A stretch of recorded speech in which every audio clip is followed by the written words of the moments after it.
The EU has confirmed it'll water down its landmark 2035 ban on the sale of new petrol and diesel cars following lobbying by car makers and leaders from several EU member states.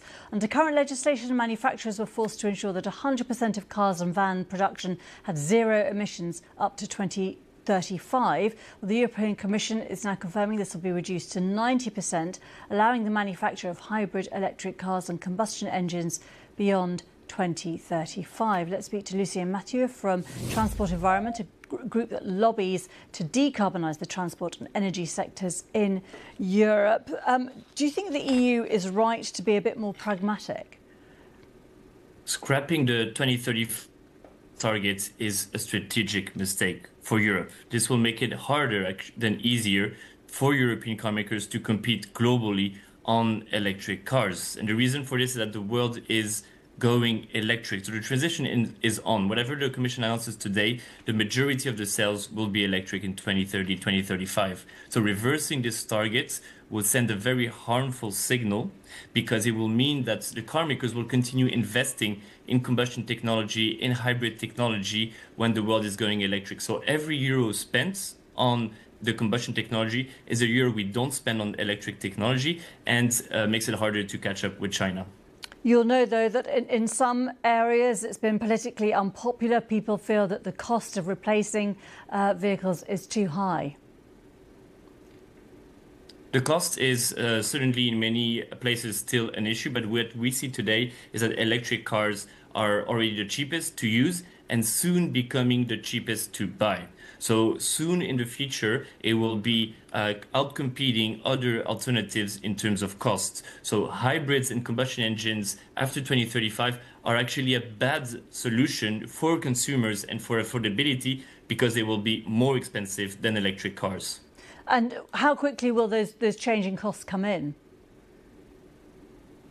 Very rapidly. We see already today, and models launched next year, they're hitting price parity, meaning that the electric version of the vehicle is at the same purchase price as the combustion engine vehicle. So things are moving very fast, and we continue to see battery prices decreasing, which means that this trend will also continue in the next years.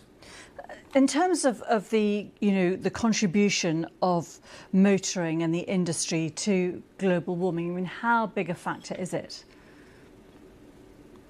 So the road transport sector, in particular cars, account for a significant part of the CO2 emissions. Today in the EU, it's 13% of the overall emission. This is a huge amount of CO2 emission, given the climate urgency, given that we have today a mature technology, which are electric cars. It's clear that what we need is to accelerate the transition. Slowing down is not going to help. It's not going to help the climate. It's not going to help consumers, and it's not going to help the industry by making them less competitive with the global competition. Some countries within Europe have done better on this, haven't they, in terms of transitioning?